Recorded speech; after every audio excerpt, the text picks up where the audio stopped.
Hey everyone, welcome back to my channel. It is time for a new video, and today I'm going to be bringing you some sapphic recommendations, and all of these are actually going to be female-female romances. I think I have never done this video before, and I'm like, how have I never done this video before? I did the Sapphic book tag, and I did like a Sapphic TBR video, so I'm going to link that down below if you want to find even more Sapphic books.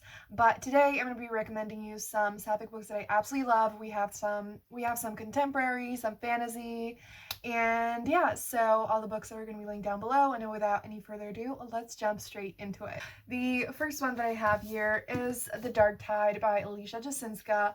I absolutely adore this cover, and I tabbed this book. This was the second book that I tabbed, and you can see there's a lot, so I clearly enjoyed it, and the pink ones are like things that I really enjoyed and like lines that were really exciting and whatever. So this is a YA fantasy, and basically it's set at this island where they experience this like dark tide that if they don't sacrifice one of the people in the village to the like witch queen, there is going to be a tide that like washes away the island, if that makes sense, and the main character ends up sacrificing herself instead of another boy, and things go on from there. So there are kind of like witches and magic, and I really enjoyed this. It was really quick to read and like easy to read and easy to get into, and I loved the pining.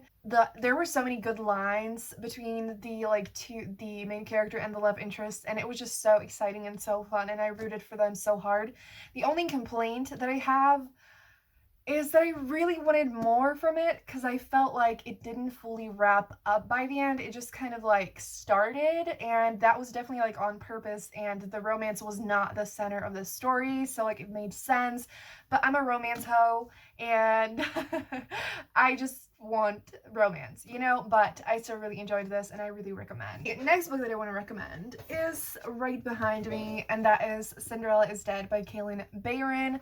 I absolutely adore this book, and this one is another YA fantasy that all of these have a sapphic romance in it, and also like, I didn't mention at the beginning of the video that, you know, a sapphic book to me is like, just doesn't have to have a romance in it. It just is a book that has a sapphic main character, which I actually have been thinking that I really want to do like a male-female romance recommendation video that has like where one of the two main characters or both of them are queer, and so I feel like there's going to be a lot of those where there's going to be like a main female character who is sapphic, but you know, if that makes sense. So if you are interested in that video, please let me know in the comments down below, and I'm going to get to that. But this book is basically like kind of like not necessarily a retelling, but it is set 200 years after Cinderella's death, and it follows Sophia, who is a young black girl, and she is a lesbian, and she basically, like, it is set in this society that is super misogynistic and like heteronormative, cisnormative, and super sexist, all that great stuff. Girls basically have to attend this ball where a guy has to pick them to marry them, and not even like all girls get to this ball, and it's like a big privilege to get to the ball, and Sophia gets to the ball, and shit happens, you know? Things go on from there, and it's like kind of like a journey story, and there's magic, and it's beautiful. It's a lot about just fighting for a better world, and you know, that kind of stuff. And the sapphic romance in it, again, isn't at the center of it, but it was really sweet, and I loved the content that we got. And I just love Sophia so much, and this book was really, really great.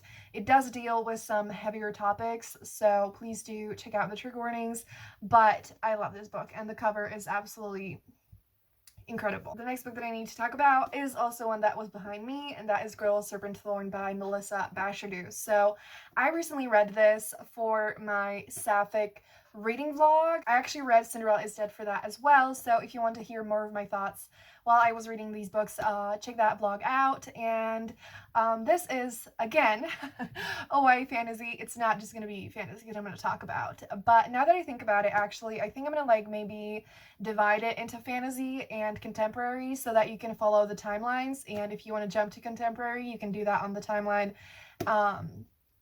And yes, so this book is absolutely beautiful. It is a YA fantasy that is Persian inspired, and the main character basically has a poisonous touch. And this book, I don't know how much I should tell you about the romance and the plot, because I feel like it could potentially spoil things, and the fact that it's in here might be a bit of a spoiler for some people, but yeah, so I love this. I do need to tell you the sapphic romance in it, again, there's quite little of it, and I do wish we got more, but I absolutely loved this, and it was just such an amazing journey. I loved the journey that Soraya, the main character, went on, and how she figured everything out, and just the magic and everything that happened was just so fun. It was really fast-paced, and again, quick and easy to get into, and I just absolutely loved this. The next book that I have here is The Midnight Lie by Mary Rutkowski. Again, an incredible cover, and again, a YA fantasy. This one is basically about Nirim, who lives in this town that is, like, she's in a class of people who have, like, who can only do and have things that are completely necessary, and they can't like have any luxuries. The main character runs into this traveler, and things go on from there, and they uncover the secrets of the town and how everything started, how everything works, and why it works that way. And I just loved the way that this was written. I absolutely adored the sapphic romance in it. It's not exactly like the focus of the story, but I did feel like we got quite a bit of content. I absolutely loved it, and it is incredible, and I loved it so much and really recommend. The next book that I want to recommend is Mirage and Court of Lions by Samaya Dowd. I love these books. I read Mirage for a video that I made last summer that was reading books with beautiful covers to see if they're as good as they look, and I read Court of Lions in my video where I read Fadwa's all-time favorite books, which is one of my favorite videos, so please check it out. It's going to be linked down below. And these books, the first one technically doesn't have, like, the first one technically isn't sapphic, like, it is. There's a sapphic character, but you don't know it yet. But the second one has a sapphic romance in it, and it is absolutely beautiful, and it like happens quite quickly, and there's a lot else going on in the plot, but I just again absolutely loved the content that we got, and it was just so tender and soft and beautiful, and I loved it, and I adore both of these books. It's just these books are really short. It's a duology. They are Moroccan inspired fantasies, and they're absolutely incredible and beautiful and really rich and fun and quick to read and emotional, and I just love everything about them.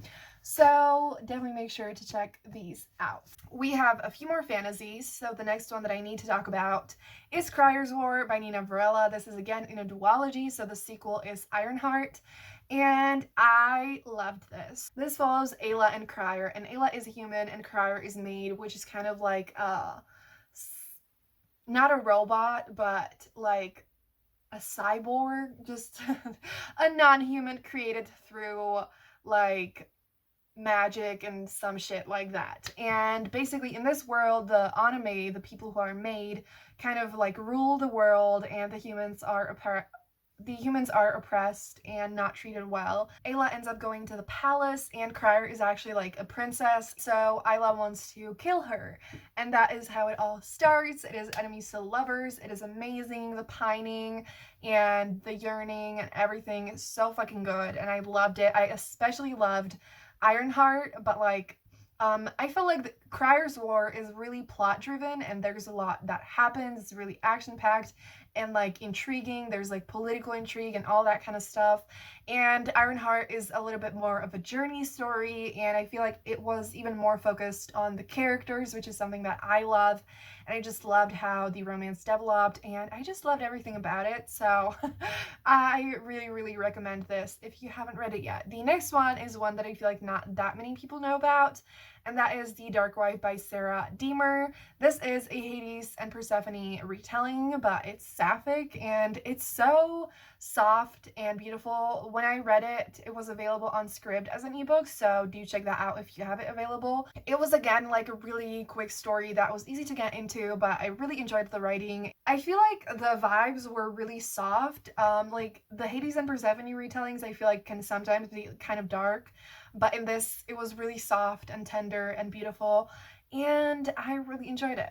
The last fantasy that I want to talk about is We Set the Dark on Fire by Taylor K. Mejia. The main character attends this school where girls have two options. They can train to be like the wife of a husband and bear his children, or they can be the wife of a husband and be like the, what's it called? The head of the household and deal with that kind of stuff.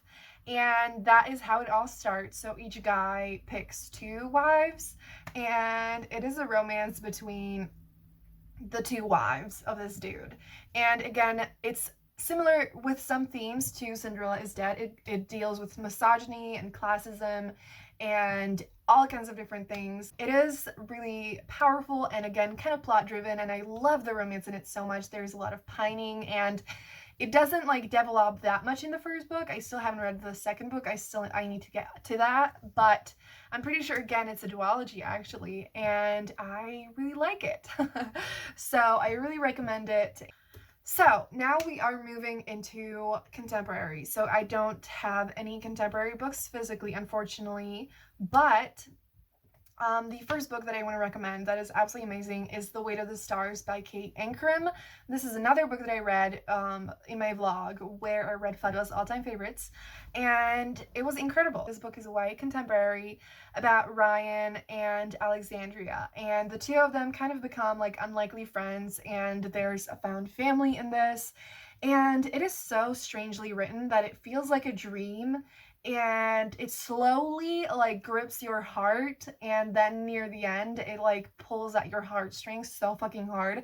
I literally sobbed near the end, and it's such a beautiful story. I've never read anything like it, and it's really quick to read as well. It's close to 400 pages, but the way it's written is not in normal chapters. It's written in tiny time chunks, and so a lot of the time the pages are like half a page, and you know, because like there are, let's say, like 2 pages in one time chunk, and yeah, so it's super quick to read and really beautiful and impactful, and the romance in this is so beautiful and it feels so real, and just I absolutely recommend it, so definitely check it out. The next one is Queens of Geek by Jen Wilde. I absolutely love this book. This book follows Charlie and Taylor. Charlie it has a sapphic romance, and Taylor has a best friends to lovers romance, because like the two of them are a part of the friend group with Jamie, and it's set at like a con, and it has, you know, all these like good fandom vibes, and it's amazing. It's also a lot about like finding yourself and friendship and that kind of stuff, standing up for yourself, and it also has autistic representation, and Taylor also wears glasses, and just I love it. The book is just such a great time. I flew through it, and I loved every second of it. It is a really lighthearted read as well, so if you're looking for something super fluffy and sweet, definitely check this one out. The next book is You Should See Me in a Crown by Leah Johnson. I, again, absolutely love this book. I feel like I keep saying that, but that's just because I love all these books. And this one is more of a coming-of-age story that follows Liz, who is trying to figure out kind of like her sexuality and what she wants to do with her life, and she basically ends up trying to run for prom queen because she needed to get like this scholarship and she didn't get it, and so at her school becoming prom queen is It gives you, I don't know if it gives you money or a scholarship, but you know, she decides to do that, and has a romance with one girl who is also trying to become prom queen, and it's just really beautiful and sweet, and there's a lot of like important messages in it, and I absolutely recommend this. The next thing is Tell Me How You Really Feel by Amina May Safi. I also read this for the Sapphic vlog that I just recently made. So this is an enemies to lovers romance between Sana and Rachel, who both have very different personalities and different situations in life. Rachel thinks that Sana is like a popular girl at school who's super rich and stuff like that, and Rachel feels more like an outsider, and she really doesn't like Sana at first, and so the two of them at first don't have the best relationship, but then, you know, things change and the two of them end up working on a film together, which Rachel is directing it and Sana ends up having to act in it, and so it's just so fun. I loved it even more than I expected, and I don't typically enjoy enemies to lovers in contemporary, especially like YA, but it really worked for me in this one, and I loved it. There's a lot of also like important themes of family and things like that. And the representation in this book is super casual. It's almost never even addressed, you know, that like the two main characters are queer. It's just there. They don't come out to their parents and anything like that. And so I thought that was really cool because like I don't see it that often in YA contemporary. And so that was great, and I really enjoyed this. The next book is The Henna Wars by Adiba Agardar, which is also enemies to lovers. And this one follows Nishat, who is a Muslim lesbian girl, and right in the first chapter she comes out to her parents, so it does deal with that, but at the same time it's a really fun romance as well. I feel like it blended the more difficult topics with the super fun and fluffiness really well, and I just really enjoyed this. And there's also like talk about cultural appropriation, because basically the two main characters both end up creating a henna business for like a business class that they have at school, and yeah, I just had such a great time with it, and I can't wait for all the other books that Adiba is going to put out. There is a book coming out by her very soon in May, I think. And yeah, so I really recommend this one.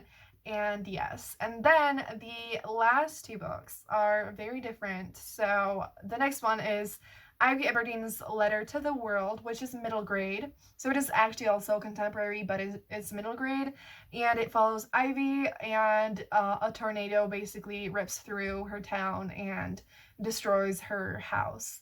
So it starts with like a tragedy like that, and she is a 12-year-old girl who is starting to figure out that she actually likes girls. She feels kind of left out like in her family because she has a lot of siblings, and she has like baby brothers who are like twins, and so she feels like her parents don't pay attention to her, and she's dealing with all these different things. And it's such a beautiful story. It's really hard-hitting and emotional, and it has really sweet and tender moments, and the romance in it is just, you know, super sweet. Obviously it's a middle grade, and yeah, I just really enjoyed this. And Ashley Herring Blake is definitely an author that you should check out. A lot of her books, if not all of them, are sapphic, so definitely check her out. And last but not least is not a contemporary, it is a historical romance, and that is The Lady's Guide to Celestial Mechanics by Olivia Wade. If you would like me to, I can make a like sapphic historical romances video. I haven't read that many yet, but there are a few that I could recommend you, so tell me if I should do that. It follows Lucy, who wants to be an astronomer, and there's this countess who is looking for someone to translate this groundbreaking text about, yes, French astronomy. So she ends up moving to this place of like a countess, and she meets Catherine, who is a widow, and things go on from there, and I absolutely love the romance in this. This is obviously a historical romance, and so the romance in here is at the center of everything, and this one is actually the only adult one that I talked about in here. So I could actually just do an adult sapphic romance recommendations if that's what you would like me to do. Please tell me again what you would like. So this one is steamy and fun and tender and soft and beautiful, and I absolutely loved it. And it's a lot about, you know, like, I also loved the aspect of Lucy wanting a career that she couldn't easily have as a woman, and it was just really great, and I really recommend it. So with that, I'm gonna wrap up the video here. If you enjoyed it, please give it a thumbs up, and again, if you have any video requests, tell me in the comments down below. And question of the day, what is your favorite sapphic book? Tell me in the comments down below. Thank you so much for watching, and if you made it this far, leave a snake emoji down below, because there's a snake on Girl Serpent Thorne, there's a snake on The Midnight Lie, so why not? Thank you so much for watching, have a great day, and I'm gonna see you soon in another video. Bye!